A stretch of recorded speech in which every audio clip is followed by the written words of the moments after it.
India and Pakistan हमने दोनों ने इकट्ठे शुरू किया था। मुल्की मसाइल चाहे वो माशी हो, सियासी हो, समाजी हो, खारिजी हो, माशरती हो, इन सब से पूरी तरह से तंग आ चुके हैं। इंडिया इज ए रीजन पार, इंडिया के पास बड़ा स्टेटस है, इसमें कोई शक नहीं है। लंदन, पेरिस, वॉशिंगटन, मॉस्को हमें जो है ना वो बताते थे क्या करना है।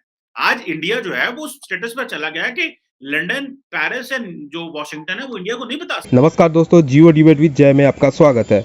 खराब आर्थिक स्थिति ने पाकिस्तान का पूरा आकड़ निकाल दिया है और अब पाकिस्तान भारत के साथ बात करने के लिए गिड़गिड़ाने के हालत में पहुंच गया है। पाकिस्तान सेना के एक पूर्व शीर्ष अधिकारी ने कहा है कि भारत के साथ बात करना, दोस्ती करना अब पाकिस्तान के लिए बहुत ही ज़रूरी है। अब तो भारत ही पाकिस्तान के इस हालत को ठीक कर सकता है और पाकिस्तान का इस हालत के लिए पाकिस्तान तो खुद ही जिम्मेदार है। आइए देखते हैं पूरा वीडियो। हम एक ऐसे माशरे में रहते हैं, एक ऐसी सोसाइटी, एक ऐसे मुल्क में रहते हैं जहाँ बहुत तनव्वो है, गिरोही तौर पर लिसानी, मजहबी। भाई आज के डेट में मॉस्को, फ्रांस, जर्मनी कोई इंडिया को डिक्टेट नहीं कर सकता। It is as on date. मुश्तरका पाकिस्तान को आज के पाकिस्तान में तब्दील किया और मुल्क का आधा हिस्सा जो है उसको गंवा दिया। बहुत अरसे से दो ममालिक के दरमियान मैं बात कर रही हूँ पाकिस्तान और भारत की। और वो मसला क्या है खालिद साहब, आप बखूबी जानते हैं, यूएनजीए में भी इसकी गूंज सुनाई दी। मैं मकबूजा कश्मीर के मसले की बात कर रही हूँ। यहाँ रवाबित आपस में ममालिक को बढ़ाने हैं, तिजारत आपस में ममालिक को बढ़ानी है। एक तरफ तो अमेरिकन जो है वो इंडिया को बड़ी वैल्यू दे रहे हैं, उनका ये तरीकाकार है काम करने का, और फिर उनसे हजम भी नहीं हो रहा कि इंडिया जो है वो ऊपर आ रहा है। तो जरा एक तरीके से जिस तरह जयशंकर साहब ने मीडिया को कह दिया कि आप हमें लिफ्ट नहीं सही कराते, तो आप कैसे समझते हैं ये कैरेट एंड स्टिक है, ये कैसे आप इसको एनालाइज करते हैं? देखिए चीमा साहब, एज यूजुअल बहुत बेहतरीन सवाल है आपका। पहली बात जो हमें समझने की यहाँ पे, न ये कैरेट एंड स्टिक है, न ये कुछ और है। ये वही चीज है जो मैं आपके शो पे करीब 1-2 साल से कह रहा हूँ। इसे कहते हैं पिन प्रिक डिप्लोमेसी। थोड़ी पिन यहाँ चुबा दो, थोड़ी पिन यहाँ चुबा दो। कैरेट और स्टिक होता है डंडा। डंडा बड़ी चीज होती है। कैरेट की हमें जरूरत नहीं, कैरेट खरगोशों को दी जाती। खरगोश यानी शेर कैरेट नहीं खाता। हाँ, ये जो पिन प्रिक वाली डिप्लोमेसी यूएस जरूर प्रैक्टिस करता है और हर एक डिप्लोमेसी में सिमेंटिक्स, ऑप्टिक्स और पिन प्रिक एक स्टेट क्राफ्ट है जो हर कंट्री यूज करती है। देखिए डिप्लोमेसी में आपके दो फ्रंटियर्स होते हैं, एक आपका इंटरनेशनल फ्रंटियर है, एक आपका डोमेस्टिक फ्रंटियर है। अगर आपका नेशनल स्ट्रेटजी की बात करें, नेशनल सिक्योरिटी स्ट्रेटजी की बात करें, 2-3 चीजें इसमें इंपॉर्टेंट है। पहली बात ये है चीमा साहब, ये स्ट्रेटजी पहली बार जो बाइडेन सरकार ने दी है, इससे पहले इनकी स्ट्रेटजी नहीं आई है। अब काफी चीजें जो मैं कहता रहा या आपके चैनल पे और भी चैनलों पे, अपने नेशनल टीवी पे भी, कल वो चीजें लाइन बाय लाइन यूएसए के एनएसए साहब कहते हैं। अब हम कहें तो कोई वेटेज नहीं है, एनएसए साहब कहते हैं तो वो चीजें एक वेटेज, उनका एक प्रूफ आ जाता है वर्ल्ड स्टेज पे।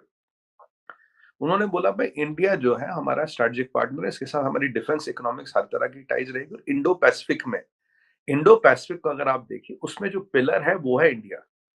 Indo Pacific strategy is banking of India. आप इसीलिए मैंने आपको आपके शो में कई बार कहा था, मैंने कहा Quad is useless and worthless without India. ये कल उन्होंने खुद वाजे कर दिया। आपने पीछे कहा जी आप पाकिस्तान को F-16 का पैकेज दे दिया, इंडिया में तनाव आ गया, have there been fissures in the relationship, Pakistan में बातें हो रही है। काफी और भी लोग कर रहे थे पाकिस्तान वाले, पाकिस्तान के लिए डिप्लोमेटिक विन है, इंडिया यूएस की जो रिलेशन है ये तन गई है, अकड़ आ गई है, फिशर्स आ गए हैं, ये आ गया, सारे सिनोनिम्स यूज किए गए, पर इंग्लिश अच्छी लैंग्वेज है। बट हुआ क्या, आज उस चीज को नजरअंदाज करके किनारे कर दिया गया। और आज चीमा साहब ये एक किसी का बयान नहीं, इट्स अ स्टेटेड पॉलिसी। देखिए बयान इधर उधर हो सकता है, but stated policy can not change. To change the stated policy you have to come up with a new policy. अब स्टेटेड पॉलिसी आप जानते हैं कि जब नेशनल स्ट्रेटजी डॉक्यूमेंट बनेगा, इसी पे नेशनल सिक्योरिटी पॉलिसी बनेगी। इसी नेशनल सिक्योरिटी पॉलिसी को you can preempt up to 80 to 90% what it is going to be. India का रोल इंडो पैसिफिक में, now I am not talking of Indian Ocean, I am talking of Indo Pacific, जो बहुत बड़ा खित्ता है। और आप इस खित्ते में देखें, अगर इस खित्ते में फॉरेन एक्सचेंज देखें, आप इस खित्ते में पॉपुलेशन देखें, इसमें इंटरनेशनल ट्रेड का हिस्सा देखें वर्ल्ड का, इसमें वर्ल्ड का जीडीपी कितना आता है, बहुत बड़ा पावरफुल खित्ता है, क्योंकि इसमें चाइना भी आता है, राइट। इसमें इंडिया को एक पिलर बताया गया, भाई इंडिया के आसपास, इंडिया के ऊपर ही हमारा सारा चलेगा। आपको याद होगा मैं इसलिए कहता था द इंडिया और जो यूएस की पार्टनरशिप है, that is a compulsion not option. ये चीज वैलिडेट होगी, ठीक है, समझा। दूसरी बात इसमें जो आती है, कहता भाई इंडिया दुनिया की सबसे बड़ी डेमोक्रेसी है। अब ये यूनाइटेड स्टेट्स ऑफ अमेरिका भी मानता है। अब ये जो डेमोक्रेसी वाले इधर उधर ये कॉटेज इंडस्ट्री चलाते हैं ना, डेमोक्रेसी पे हमला, ये नहीं हो रहा, ऐ नहीं हो रहा, इत्थे नहीं हो रहा, उत्थे नहीं हो रहा, ये जी वो नहीं हो रहा। अब यूनाइटेड स्टेट्स में वो चीज भी बिल्कुल they have buried it. World's largest democracy, हमसे बड़ी डेमोक्रेसी है इंडिया, ये मसला भी खत्म हो गया जी। हाँ, यूएस में कॉटेज इंडस्ट्री है जिनको कल तकलीफ जरूर वो पहुंची होगी, उनकी बेचारों की दुकान वुकान बंद होगी, वो कोई नया नया शगुफा ढूंढेंगे, कोई बात नहीं। देखिए हर एक को दुकान चलाने देनी चाहिए, कोई आपत्ति नहीं है। ये चीज आ गई है। अब इंडिया के साथ कॉपरेशन और डिफेंस के मामले में उन्होंने बहुत सही कहा और बिल्कुल डायरेक्ट कहा, डिफेंस टाइज।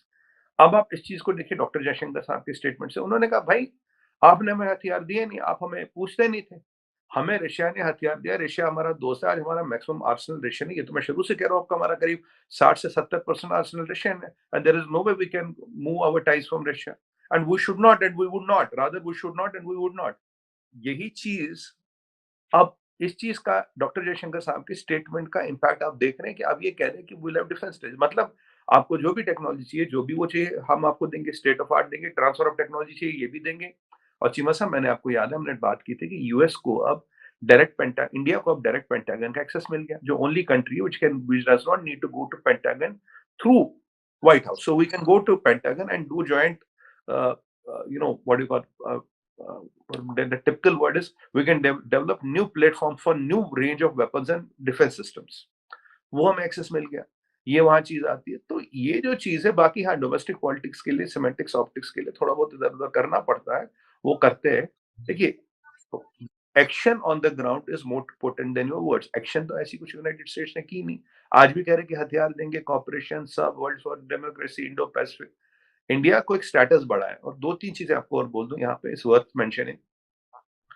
अब अगर आप बात करें चाइना की, देखिए मैं आपको कहता था today the threat to world peace है चाइना, ना रशिया है, ना पाकिस्तान है, ना इंग्लिस्तान है, ना तुर्कमेनिस्तान है, ना ताजिकिस्तान है। It is China. अब उन्होंने बिल्कुल इसको वाजे कर दिया, राइट, चाइना भी हमारा थ्रेट है, ये क्लियर बोल दिया कल।